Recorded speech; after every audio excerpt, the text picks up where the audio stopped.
W academy में आपका स्वागत है। 25 अप्रैल 2015 11:56 में नेपाल में एक नेचुरल आपदा आता है जिसका नाम है भूकंप, मीन्स अर्थक्वेक। तो भूकंप के आने के बाद से काफ़ी लोगों की जाने जाती है। बड़ी बड़ी इमारतें, स्मारक, बिल्डिंग है, घर है, क्या होता है इसमें तबाह व बर्बाद हो जाते हैं। इसमें काफ़ी लोग मारे जाते हैं, छोटे से लेकर के बड़े लोग और बूढ़े लोग तक इसमें मारे जाते हैं। तो यह बहुत ही डेंजर सिचुएशन था नेपाल में 2015 में। तो 11:56 से पहले कोई नहीं जानता था कि ये भूकंप आने वाला है। सब लोग अपने अपने कामों में व्यस्त होते हैं। कोई जॉब कर रहा होता है, कोई खेती कर रहा होता है, कोई बिल्डिंगों में रहता है, कोई घरों में रहता है। उसके बाद से 11:56 में ये भूकंप आता है और पूरे पृथ्वी को हिला देता है, जिससे बड़ी बड़ी घर है, बिल्डिंग, स्मारक और क्या होता है कि मोनूमेंट्स क्या होते हैं गिर जाते हैं, जिसमें काफ़ी लोग दब करके मर जाते हैं। तो आपको बता दें कि डेथ रेशियो क्या है, तो इसमें 8,964 लोग क्या होते हैं इसमें मर जाते हैं, डेथ हो जाते हैं, जिसमें से 21,952 लोग इसमें क्या होते हैं इंजर्ड होते हैं, घायल हो जाते हैं। और 3.5 मिलियन यानी कि 3.5 मिलियन क्या होते हैं होमलेस हो जाते हैं, बेघर हो जाते हैं। तो इतनी तबाही होती है नेपाल में। तो आइए समझते हैं इस वीडियो में कि नेपाल में क्या क्या हादसे हुए, क्या क्या उसमें रीजन थी। तो इस वीडियो में आपको पूरा अर्थक्वेक यानी कि भूकंप के बारे में बताएंगे कि ये भूकंप आने से क्या क्या होता है, भूकंप क्या होता है और क्या क्या इससे इफेक्ट्स हो सकते हैं। तो पूरे डिटेल के साथ आपको समझा दें कि भूकंप क्या है, क्या क्या इफेक्ट्स हो सकते हैं, इसके बारे में विस्तार रूप से समझते हैं। तो चलिए वीडियो को शुरू करते हैं। उससे पहले आपको बता दें कि वीडियो को लाइक कर ले, शेयर करें एंड सब्सक्राइब तो जरूर कर ले। सबसे पहले जानते हैं नेपाल में 7.8 मैग्नीट्यूड से भूकंप आया था, जो बहुत ज़्यादा मेजर होता है, बहुत ही डेंजर है, जिसमें बड़ी बड़ी बिल्डिंगों को गिरा सकता है। 7.8 मोमेंट मैग्नीट्यूड, तो इसकी मैग्नीट्यूड क्या था 7.8 था, जो बहुत ज़्यादा होता है। तो आपको बता देते हैं कि तो ऐसे 2 से 3-4 दिन तक और महीनों दिन तक चलता रहा। तो आपको बता दें कि 3 से 4 दिन के अंदर अंदर में 38 झटके आए, जिसमें काफ़ी लोगों की जाने गई और काफ़ी लोग डरे हुए थे। अब ये नहीं कि एक नेपाल से सटे हुए बिहार है, उत्तर प्रदेश है और दिल्ली है, तो ये मतलब भारत कनेक्टेड है नेपाल से। तो भारत के कई हिस्सों में, कई स्टेट्स में क्या हुआ है कि भूकंप के झटके आए।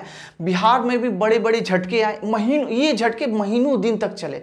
तो आपको बता देते हैं कि 38 झटके आए। तो 26 अप्रैल 2015 12:54 पे 6.9 मोमेंट मैग्नीट्यूड के रफ्तार से ये आया, जो माउंट एवरेस्ट से क्या हुआ हिमस्खलन होने लगा, जो कोलकाता, सिलीगुड़ी, असम और भारत के अलग अलग क्षेत्रों में क्या हुआ ये भूकंप आया, जिससे काफ़ी लोग डरे हुए थे।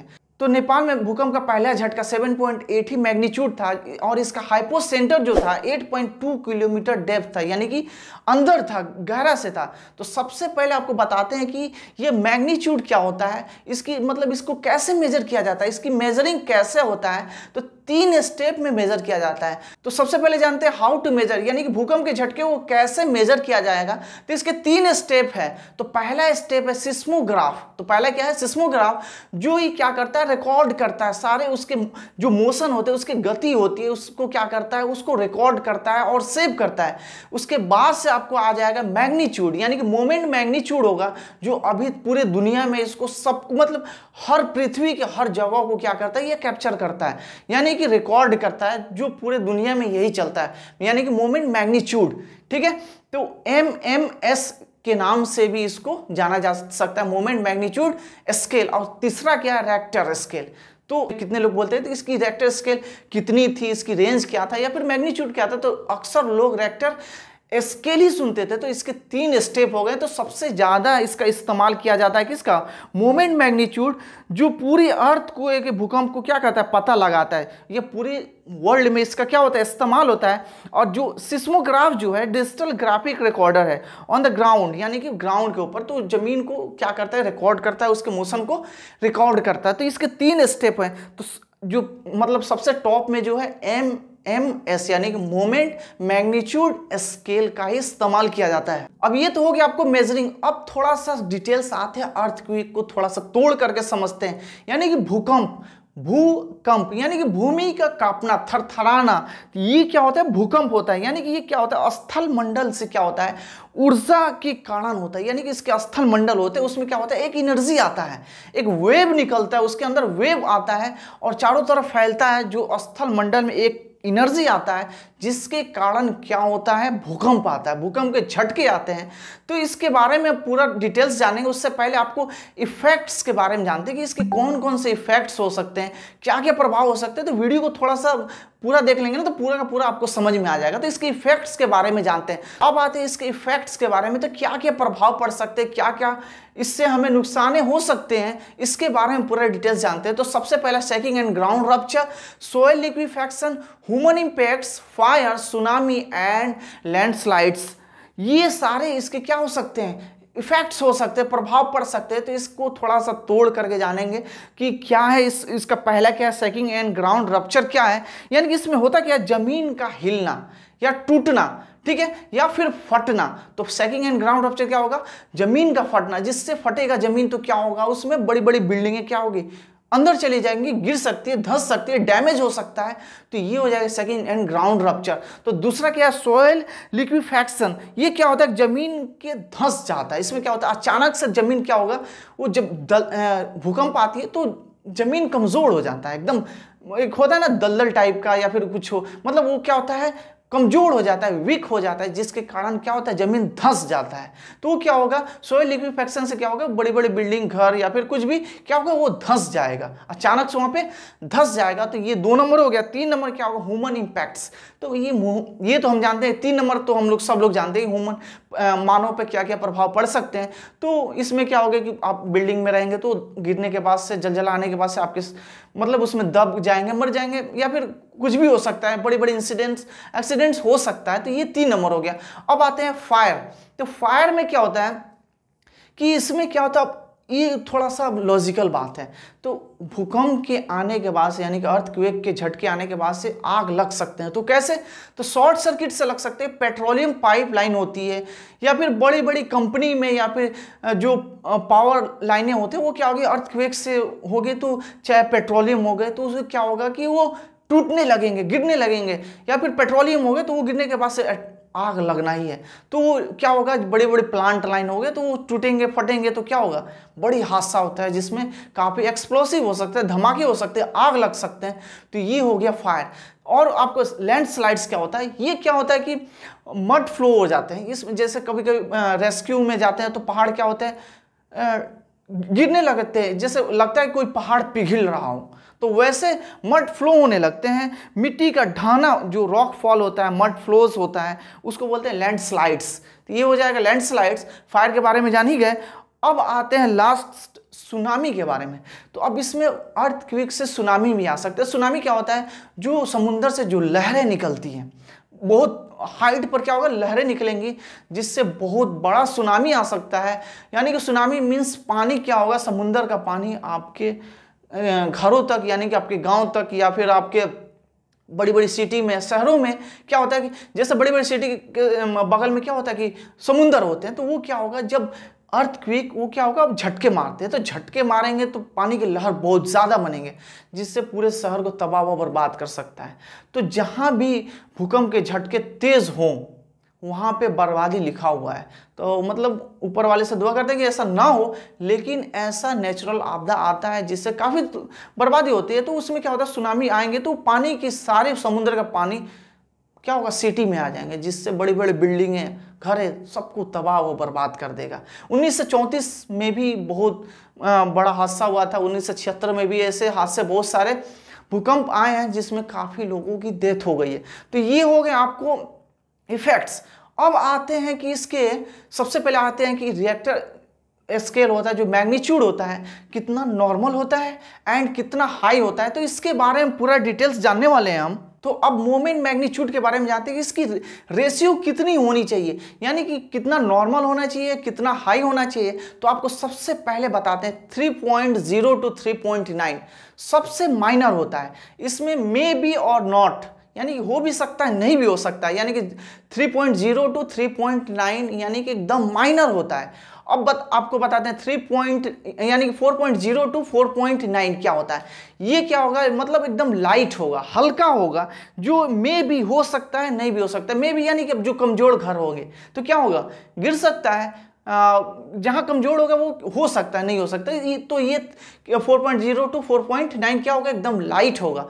और 5.0 to 5.9 क्या होगा, तो ये मॉडरेट होगा। क्या होगा, ये मॉडरेट होगा। इसमें मतलब डैमेज हो सकता है, क्या होगा, बिल्डिंग या फिर घर क्या होगा, डैमेज हो सकता है।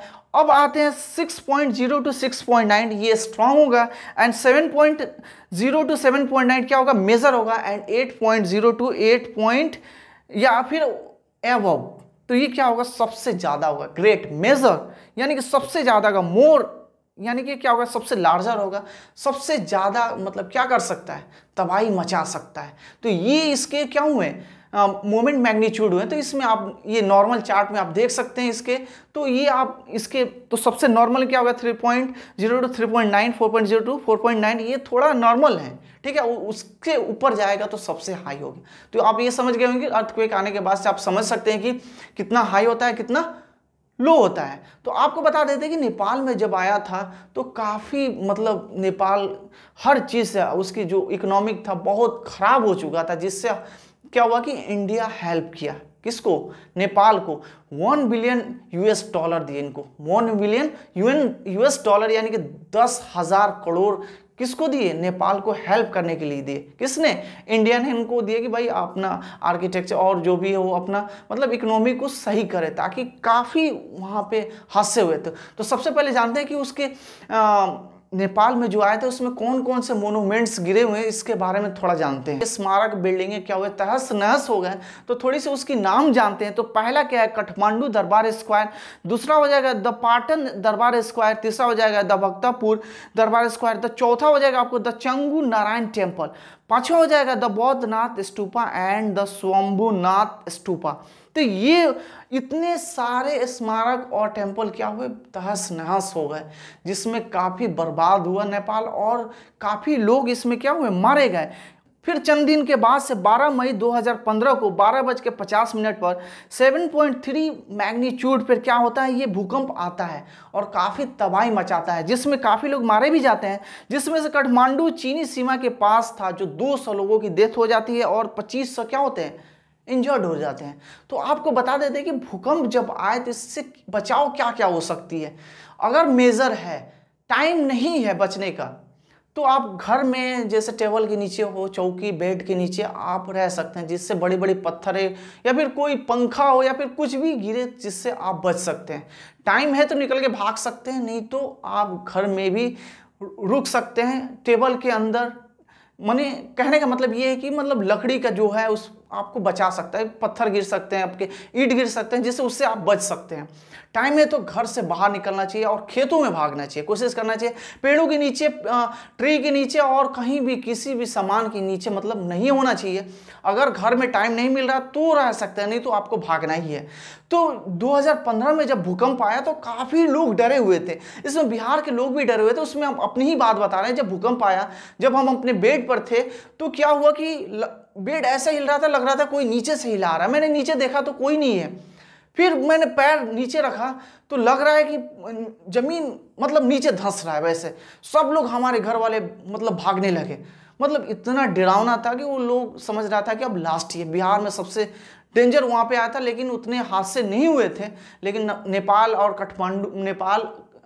जो काठमांडू जो सेंटर था वो बहुत डेंजर, वहाँ पे तबाही मचा हुआ था। तो आपको बता देते हैं कि इससे बचने का उपाय यही है कि आप खेत में भागें और ज़्यादा मतलब आ रहे हैं तो घर में नहीं सोए। तो आपको बताते हैं कि जब आया तो काफ़ी लोग डरे हुए थे, गांव में हलचल मचा हुआ था। अपनी गांव की बात बताते हैं, वहाँ पे गांव में क्या हुआ था कि लोग इतना डर गए थे कि घर से बाहर सो रहे थे, लोग खेतों में सो रहा था, बाहर सो रहे थे सारे लोग। मतलब कुछ लोग ऐसा मजाक भी बन गया था कितना, तो कितने लोग बाहर भी सो रहे थे डर से कि कभी कभी अचानक मतलब महीनों दिन तक ये झटके आते रहे। तो ऐसे ऐसे मतलब देखने को मिला जो आदमी बता नहीं सकता। ये कहानी के तौर पे लगता है, लेकिन हम लोगों ने इसको देख लिया। ऐसे घर हिल रहे थे ना, अपनी आंखों से हमने देखा कि हमारे ही घर ऐसे हिल रहा था, लग रहा था कि अब वो गिर जाएगा। पोल के वायर और पोल ऐसे हिल रहा था, लग रहा था कि सब वायर आपस में सट जाएंगे। ऐसे ऐसे सिचुएशन देखने को मिला जो मतलब उम्मीद आदमी नहीं कर सकता है कि ऐसा भी मतलब लोग देखा हुआ है। जैसे कोविड-19 कोई नहीं जानता था, वैसे उससे पहले कोविड-19 कोरोना को तो हम लोग देख ही लिए, उससे पहले आपको जो 2015 में देखे वो भी कोई नहीं जानता था, लेकिन वो भी देख लिए। तो ऐसे ऐसी घटना होती रहती है, नेचुरल आपदा आती रहती है। तो उम्मीद करते हैं वीडियो आपको समझ में आया था। वीडियो समझ में आया था प्लीज़ वीडियो को लाइक कर ले, शेयर करें एंड सब्सक्राइब तो जरूर करें। अपने ग्रुप में बांटें ना भाई, थोड़ी सी सब्सक्राइबर बढ़ाएं आप। मेहनत इतनी की जाती है तो भाई फर्ज तो बनता है ना।